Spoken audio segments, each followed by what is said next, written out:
நாங்கள் ஆட்சிக்கு வந்தால் நீட்டை ரத்து செய்வோம். அந்த ரகசியம் எங்களுக்கு தெரியும். எடப்பாடி பழனிசாமிக்கு சூடு இல்லை, சொரணை இல்லைன்னு சொன்னாங்களே, நீட்டை ரத்து செஞ்சாங்களா? இன்னைக்கும் களத்துல கேட்கும் போது டிஎம்கேன்னு டிவிகேக்கு ஈக்குவலாவே சொல்றாங்க. Note this point. டிவிகேக்கு ஈக்குவலாவே சொல்றாங்க. வந்துச்சா? நானும் அதை அக்செப்ட் பண்ணிக்கிறேன்.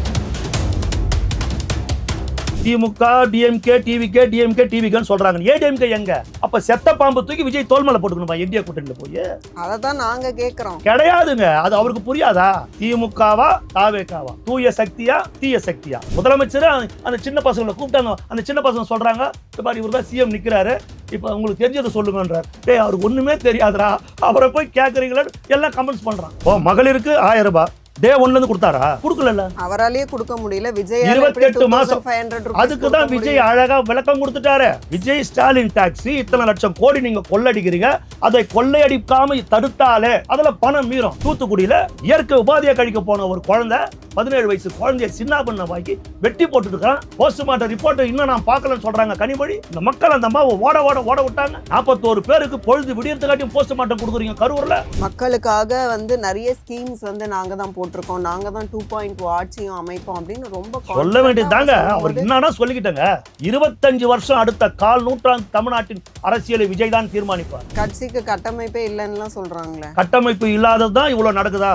கட்டமைப்பு இல்லாத கட்சியை பார்த்து தான் இவ்வளவு பயப்படுறாங்களா? விஜய் விஜய் விஜய் விஜய் விஜய்னு. விஜய் தும்பனா பிளாஷ் நியூஸ், விஜய் இருமுனா பிளாஷ் நியூஸ், விஜய் வீட்டு கதவை திறந்தா பிளாஷ் நியூஸ்.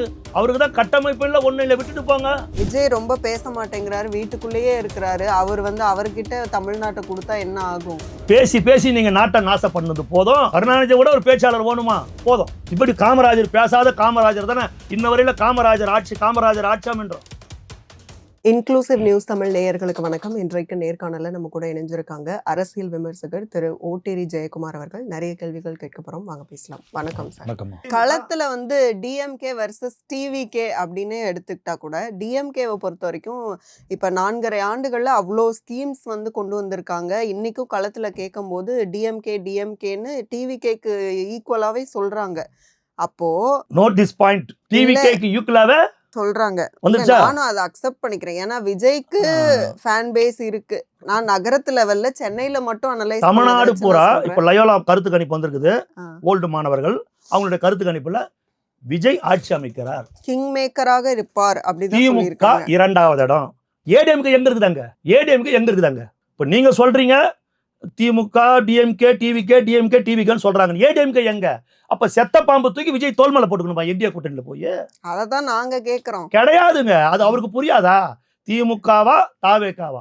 தூய சக்தியா தீய சக்தியா? இப்ப நீங்க சொன்னீங்க இவ்வளோ செஞ்சுன்னுக்குறாங்கன்னு. கொடுத்த 565 வாக்குறுதி நிறைவேற்றிட்டாங்களா? நாங்கள் ஆட்சிக்கு வந்தால் நீட்டை ரத்து செய்வோம். அந்த ரகசியம் எங்களுக்கு தெரியும். எடப்பாடி பழனிசாமிக்கு சூடு இல்லை, சொரணை இல்லைன்னு சொன்னாங்களே, நீட்டை ரத்து செய்தாங்க. ஆனாலும் டிஎம்கேக்கு ஆதரவு எப்படி இருக்கு? நான் கேட்கிறேன். நீட் இல்லமா, தமிழ்நாட்டு மக்கள் வலுவாக எதிர்க்கக்கூடிய இயக்கம் திமுக வலுவாக இருப்பது போல் சில ஊடகங்களையும் சில பத்திரிகைகளையும் வைத்து அவர்கள் கொண்டு போறாங்க.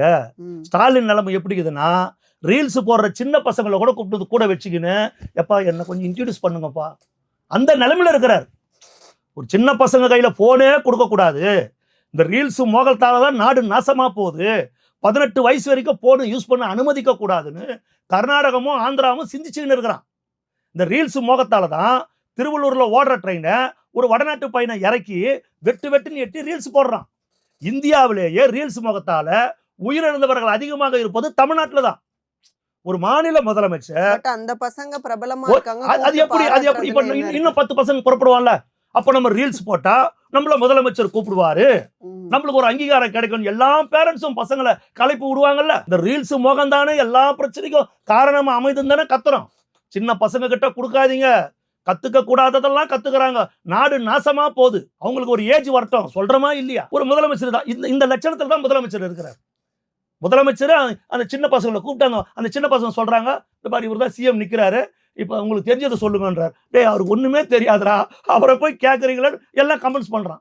உங்களுக்கு தெரிஞ்சதுக்கு இவர் நிலைமை பாரு எப்படி இருக்கு, குனிஞ்சு அப்பா அந்த அளவுக்கு இருக்கிறார். ஏன்? நம்ம கொடுத்த 5000 நம்மளை காப்பாத்தாது. மகளிருக்கு 1000 ரூபாய் டே 1ல இருந்து கொடுத்தாரா? கொடுக்கல. அவராலேயே கொடுக்க முடியல. விஜய் 28 மாசம். அதுக்குதான் விஜய் அழகா விளக்கம் கொடுத்துட்டாரு. விஜய் ஸ்டாலின் டாக்ஸ் இத்தனை லட்சம் கோடி நீங்க கொள்ளடிக்கிறீங்க, அதை கொள்ளையடிக்காம தடுத்தாலே அதுல பணம் மீறும்.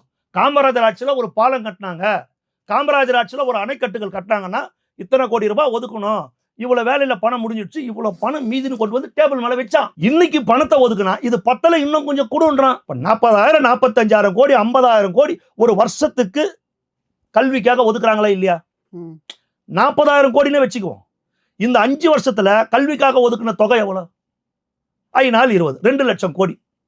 இந்த 2 லட்சம் கோடியை 2.5 லட்சம் கோடி, 2 லட்சம் கோடி, இந்த 2 லட்சம் கோடியை வச்சு தமிழ்நாட்டில் எத்தனை அரசு பள்ளிக்கூடங்கள் நீங்க தரமா உயர்த்தி இருக்கிறீங்க? வேற எதுக்குள்ளே நான் வரல. எத்தனை அரசு பள்ளிக்கூடம் கட்டடங்கள் தரமா இருக்குது? இன்னமும் மரத்தடி கீழே உட்காந்து எங்க குழந்தைங்களாம் படிக்கிறாங்களே.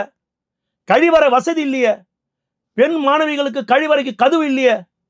எவ்வளவு ஒரு கேவலமான நிலைமையில அரசு பள்ளி கட்டடங்கள்லாம் இருக்குது, கட்டடங்கள்லாம் இருக்குது. 2 லட்சம் கோடி எங்க போச்சு? அது வேற எங்க ரோடு போடுறதுக்கோ இல்ல வேற எதுக்கோ கிடையாது. பள்ளி கட்டடங்களுக்கு மட்டும், பள்ளிக்கு மட்டும் 2 லட்சம் கோடி. சம்பளம் கொடுக்கலன்னு சொல்லிட்டு இடைநிலை ஆசிரியர்லாம் போராட்டம் பண்றான், சம்பளத்தை உயர்த்தலன்றான். தூய்மை பணியாளர் ரோட்ல வந்து போராட்டம் பண்றான். டிவிகேக்கு ஈக்குவலா தானே டிஎம்கே சப்போர்ட் பண்றாங்க மக்கள்.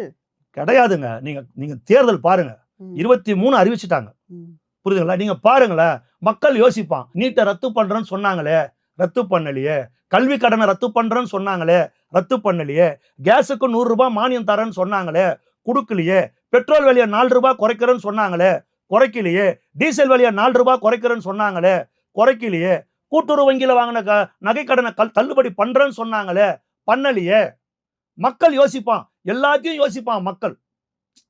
தூய்மை பணியாளர் யோசிப்பான், அரசு ஊழியர் யோசிப்பான், ஆசிரியர்கள் யோசிப்பான், இடைநிலை ஆசிரியர்கள் யோசிப்பான், போக்குவரத்து தொழிலாளர் யோசிப்பான், அரசு மருத்துவர்கள் யோசிப்பான், செவிலியர்கள் யோசிப்பான், ஒவ்வொரு பெண்ணை பெற்ற தகப்பன் யோசிப்பான். என் வீட்டு குழந்தைகளுக்கு பாதுகாப்பு இல்லாத ஒரு மாநிலமா இன்றைக்கு தமிழ்நாடு மாறி போயிருக்கிறதே. ஒவ்வொரு பெண்ணை பெற்றவனும் யோசிப்பான். ஒரு 2.5 வயசு குழந்தைக்கு பாலியல் வன்கொடுமை கொன்னுட்டான் பார் கிருஷ்ணகிரியில ஒரு திமுக காரன். ஒரு அப்பா வயசுல இல்ல, ஒரு தாத்தா வயசுல இருக்கிற என்ன மாதிரி எனக்கு ஒரு பேச்சு இருக்கிறா, 3வது படிக்கிறா. கதறி போய் துடிக்கிறோம். பயமா இருக்குதம்மா, வெளியே அனுப்பாதம்மா, குழந்தைய வெளியே அனுப்பாதம்மா, மோசமா இருக்குதுமா ஊரு. ஜாக்கிரதை. ஒரு ஷாப்பிங் போன கூட ஜாக்கிரதை. குழந்தை கையில பிடிங்க. நம்ம கையை விட்டு போயிட்டா அவ்வளவுதான், போச்சு. கண்டே பிடிக்க முடியாது இந்த மாநிலத்துல. நம்ம கையை விட்டு போனா போனதுதான். செய்தி வரும், புகார் கொடுக்கணும், உட்கார்ந்து இருக்கணும், அவ்வளவுதான். வேற ஒண்ணும் பண்ண முடியாது. போச்சு, கையை விட்டு போயிடுச்சு, அவ்வளவுதான். அது திரும்ப கைக்கு வராது, கிடைக்காது. அப்படி தேடி கண்டுபிடிக்கிற அளவுக்கு இவங்க துப்பான போலீஸ் கிடையாது. ஒரு காலத்துல ஸ்காட்லாந்துக்கு இணையான போலீஸ் இன்னைக்கு கேவலமாகுது. கோயம்புத்தூர்ல ஒரு அந்த பட்டாலியன் கமாண்டோ எஸ்பி ரேஞ்சில் இருக்கிறவரு ஒரு 45 வயசு பெண் காவலருக்கும் இன்னும் நிறைய காவலர்களுக்கும் பாலியல் வன்கொடுமை கொடுத்திருக்கிறார், பாலியல் தொந்தரவு கொடுத்திருக்கிறாரு. அதுக்கு ஒரு எஸ்ஐ உடந்தையா இருக்கிறாங்க, ஒரு பெண் எஸ்ஐ. எவ்வளவு கேவலம். ஒரு கனிமொழி கலந்த கூட்டத்துல 2 பெண் போலீசாருக்கு பாலியல் தொல்லை கொடுக்கலையா? ஒரு போலீஸ்காரன் ஒரு பொம்பளை வீட்டுக்குள்ளே நுழையிலையா ராயப்பேட்டால? திருவண்ணாமலைக்கு வந்த தாயும் மகளையும் தாயின் கண் முன்னாலே 2 போலீஸ்காரன் அந்த பொண்ணை கெடுக்கலையா? எங்கெங்க இருக்குது தமிழ்நாடு? எங்கெங்க போயிட்டு இருக்குது? எங்கெங்க பெண்களுக்கு பாதுகாப்பு இருக்குது சொல்லுங்க. தூத்துக்குடியில இயற்கை உபாதியா கழிக்க போன ஒரு குழந்தை, 17 வயசு குழந்தைய சின்ன பண்ண வாக்கி வெட்டி போட்டுட்டு இருக்கான். போஸ்ட்மார்ட்டம் ரிப்போர்ட் இன்னும் நான் பார்க்கலன்னு சொல்றாங்க கனிமொழி. அந்த மக்கள் அந்த அம்மாவை ஓட விட்டாங்க. 41 பேருக்கு பொழுது விடியறதுக்காட்டியும் போஸ்ட்மார்ட்டம் கொடுக்குறீங்க கரூர்ல. இவ்வளவு பெரிய ஒரு சம்பவம் நடக்குது. இதெல்லாம் தனி மனித ஒழுக்கம் சார்ந்தது தானே. அப்ப விஜய் ஆட்சிக்கு வந்தாலும் தனி மனித நடக்காது. பயம் இருக்கும். போதைப் பொருள் நடமாட்டம் இருக்காது, கள்ளச்சாராய விற்பனை இருக்காது, நேரம் தவறி டாஸ்மாக் கடைகள் இருக்காது, இத்தனை டாஸ்மாக் கடைகள் இருக்காது, இதெல்லாம் இருக்காது. இப்ப ரொம்ப மோசமாயிடுச்சு. ஏங்க நான் லண்டன்ல தான் வந்திருக்கிறேன். நான் இங்க தானே பிறந்தேன், இங்க தானே வளர்ந்தேன். சென்னையில ஓட்டேரியில தான் பிறந்தேன், வளர்ந்தேன், வாழ்ந்துன்னு இருக்கிறேன். சொல்லுங்க, நாங்க பார்க்கலையா இதுக்கு முன்ன எவ்வளவு பிரச்சனை, எத்தனை சட்ட ஒழுங்கு, எத்தனை கவர்மெண்ட்? இந்த அளவுக்கு ஒரு மோசமான கவர்மெண்ட்டை பார்க்கலையே, பார்க்கவே இல்லையா? ஒரு ரீல்ஸ் முதலமைச்சராக இருக்கிறார், ஒரு ரியல் முதலமைச்சரா இல்லையே. மக்களுக்காக நிறைய ஸ்கீம்ஸ் நாங்க தான் போட்டிருக்கோம், நாங்க தான் 2.0 ஆட்சியும் அமைப்போம் அப்படின்னு ரொம்ப சொல்ல வேண்டியதுதாங்க. அவருக்கு என்னன்னா சொல்லிக்கிட்டேங்க. அவருக்கு யாரோ ஒரு உள் மனசுல பூந்து அவரை நம்ப வச்சிருக்காங்க, மீண்டும் நீங்க தான் ஜெயிப்பீங்க. விஜய்க்கு சினிமா மோகத்துல கூட்டம் கூடுது, சப்போர்ட் பண்றாங்க, அவ்வளோ ஆதரவு வருதுன்னா அதுல பாதி பேருக்கு ஓட்டே இல்லைன்னு விமர்சிக்கிறாங்க. யாருக்கு ஓட்டு இல்ல? 18 வயசு பசங்க அவங்களுக்கு ஓட்டு இல்லையா? சொல்லுங்க. இன்னைக்கே இப்பேற்பட்ட உச்ச செல்வாக்கில் இருக்கிற விஜய் இந்த முறை ஆட்சி அமைக்க போறாரு. அடுத்து வர சட்டமன்ற தேர்தல் 5 வருடம் ஆகும்போது இப்ப இருக்கிற 13, 14 வயசு பையன் அவன் பூரா ஓட்டு போட போறான். யாருக்கு போய் இன்னதான் கணக்கு போட்டு உட்கார்ந்து இருக்கிறீங்க? 25 வருஷம் அடுத்த கால் நூற்றாண்டு தமிழ்நாட்டின் அரசியலை விஜய் தான் தீர்மானிப்பார். அவருக்கு போய் செல்வாக்கு எப்படி? எந்த நடிகர் நாங்க பார்க்கலையா நடிகர்களை? கட்சிக்கு கட்டமைப்பே இல்லைன்னு சொல்றாங்களே. கட்டமைப்பு இல்லாததுதான் இவ்வளவு நடக்குதா? கட்டமைப்பு இல்லாத கட்சியை பார்த்துதான் இவ்வளவு பயப்படுறாங்களா? விஜய் விஜய் விஜய் விஜய் விஜய்னு. விஜய் தும்பனா பிளாஷ் நியூஸ், விஜய் இருமுனா பிளாஷ் நியூஸ், விஜய் வீட்டு கதவை திறந்தா பிளாஷ் நியூஸ். அவருக்கு தான் கட்டமைப்பு இல்லை, ஒன்னும் இல்லை, விட்டுட்டு போங்க. என்ன பயம் உங்களுக்கு விஜய் விஜய்னு? சொல்லுங்க. கோட்டர் இல்லாத, கோழி பிரியாணி இல்லாத, 500 1000 பணம் இல்லாத, வாகன வசதி இல்லாத, சுயமா வரானு. இல்ல நடிகனை பார்க்க வரான். நடிகனை பார்க்க அவன் தெருவில் போனதாண்டா வெளியே வந்து நிற்பான். இல்ல தெரு முனைக்கு வந்தா வருவான். 6 கிலோமீட்டர் 7 கிலோமீட்டர் பொண்டாட்டி போலிங்கள 2 வீலர்ல உட்கார வச்சுன்னு வர மாட்டான். வேலையை வெட்டியை விட்டுட்டு. விஜய் ரொம்ப பேச மாட்டேங்கிறாரு, வீட்டுக்குள்ளேயே இருக்கிறாரு. அவர் அவர்கிட்ட தமிழ்நாட்டை கொடுத்தா என்ன ஆகும்? பேசி பேசி நீங்க நாட்டை நாசம் பண்ணது போதும். புரியுதுங்களா? கருணாநிதியை விட ஒரு பேச்சாளர் வேணுமா? போதும். நீங்க பேசி பேசி நாசம் பண்ணது. இப்படி காமராஜர் பேசாத காமராஜர் தானே இன்ன வரையில காமராஜர் ஆட்சியாம் என்றோம். இன்ன வரைக்கும் சொல்றேன்ல, 10 ஆண்டுகள் இந்த மாநிலத்துடைய முதலமைச்சராக இருந்தாரு. செயல்ல காட்டுறோம்னா எங்க செயல்ல என்ன இருக்குன்னு கேட்பாங்கல்ல. யார் செயல்ல? உங்க செயல்ல தான் ஒண்ணுமே இல்லையே. நான் தான் சொல்றேனுங்க, காமராஜரை கொள்கை தலைவரை வைத்திருக்கிறோம் இல்லையா? 10 ஆண்டுகள் முதலமைச்சராக இருந்தாரு, 10 ஆண்டுகள் சிறையில் இருந்தாரு. தான் இறக்குற பொழுது கூட 10 வேட்டி 10 சட்டை 110 ரூபாய் பணத்தை மட்டும் தான் பெட்டியில வச்சுட்டு போனாரு காமராஜர். ஆனா காமராஜருக்கு ஹைதராபாத்ல மாளிகை இருக்குது, ஸ்வூஸ் வங்கியில் அக்கௌண்ட் இருக்குது, டி நகர்ல பங்களா இருக்குதுன்னு சொன்னானுங்க. மக்கள் நம்பினா ஒரு காலத்துல. ஏன்? பேச்சு திறமை. மக்கள் நம்பினா. இறந்ததுக்கு அப்புறம் ஐயோ 110 ரூபாய் தான் இருக்குதா? 10 வருஷம் முதலமைச்சரா இருந்தவனா அப்பேற்பட்ட காமராஜர் கொள்கை தலைவராக வச்சுருக்கிறாரு. அவர் பேசலையே. ஆகட்டும் போனேன், பார்த்துக்கலாம் போனேன் அப்படின்னாரு காமராஜர். இவங்கள மாதிரி மக்கள் வரி பணத்துல பக்கம் பக்கமா விளம்பரமா கொடுத்தாரு காமராஜர். தினத்தைல 2 பக்கம், தினமலர்ல 2 பக்கம், தினமல்லில 2 பக்கம். யார் விட்டு பணம்? அரசாங்கத்துடைய பணம். காமராஜர் கிட்ட போய் கேட்டாங்க, நம்ம இவ்வளவு அணைக்கட்டுகள் கட்டியிருக்கிறோம், இவ்வளவு திட்டங்களை கொண்டு வந்திருக்கிறோம், இந்த மாதிரி விளம்பரம் நம்ம கொடுக்கலாமான்னு அரசு அதிகாரி கேட்கும்போது இந்த விளம்பரத்துக்கெல்லாம் எவ்வளவு செலவாகும்னு கேட்டார் காமராஜர். இவ்வளவு ரூபாய் ஆகும்னா அந்த ரூபாவை குடுறா, நான் ஏதாவது ஒரு திட்டத்தை நிறைவேற்றுறேன்னாரு. அப்போ ஓட்டு போட்டோம் போனேன். தோக்கடிச்சிட்டாங்க காமராஜரை. என்னங்க நீங்களே தோத்துட்டீங்கன்னாரு. இதுக்காக தானே நாங்கெல்லாம் கஷ்டப்பட்டோம், ஜெயிலில் இருந்தோம். இந்த ஜனநாயகத்துக்காக தான், இந்த சுதந்திரத்துக்காக தான். இப்போ என்னைய தோக்கடிச்சிட்டான்ல, இதுதான் ஜனநாயகம், இதுதான் சுதந்திரம்னாரு. சொல்லிட்டு நேரம் வீட்டுக்குள்ள போயிட்டாரு. அதுதானே பெருந்தலைவர் காமராஜர். அவர் வாழ்ந்த வீட்டை அரசாங்கம் எடுத்துக்கிச்சு, அவருடைய உடம்ப இயற்கை நெருப்பு எடுத்துக்கிச்சு. ஒன்னுல தான் போனாரு பெருந்தலைவர் காமராஜர்.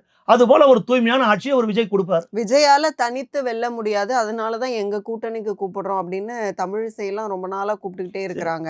ஆடு நினைதேன்னு ஆப்போசிட்ல நின்னாதான் பெரிய பலமான ஒரு ஆடு நினைதேன்னு ஓனாய் அழத்தாவல. ஆடு நினைதன் ஓனாய் அழத்தாவல. விஜய் தன்னை தற்காத்துக் கொள்வார், விஜய் தன்னை பாதுகாத்துக் கொள்வார். விஜய் தான் தமிழ்நாட்டின் முதலமைச்சராக வரப்போகிறார். ஒட்டுமொத்த மக்களும் விஜய் சொல்வது போல வீட்டுக்கு வீடு விஜய், வீட்டுக்கு வீடு விஜய் இருக்கிறாங்க. ஒவ்வொரு வீட்டில் இருக்கிறாங்க. இதுவரையில ஏற்படாத ஒரு மக்கள் புரட்சி இந்த தேர்தலில் ஏற்படதான் போகுது. விசில் சின்னம் காதை புழக்கத்தான் போகுது. தேர்தல் அன்னைக்கு 23ஆம் தேதி நீ பூத்தை திறந்த உடனே மக்கள் போய் விசில்ல குத்துன்னு கொத்ததான் போறாங்க. மே 4ஆம் தேதி ஓட்டு எண்ணும் போது தமிழ்நாடு முழுதும் விஜய் லீடிங்ல வராரு, விஜய் ஆட்சியை பிடித்தாருன்ற செய்தி வரதான் போகுது. நம்ம பார்க்கதான் போகுது. வரதான் பார்க்கலாம். மிக்க நன்றி உங்களுடைய நேரத்துக்கும் கருத்துக்களுக்கும். மீண்டும் இன்னொரு சந்தர்ப்பத்தில் பேசலாம். நன்றி. நன்றிமா.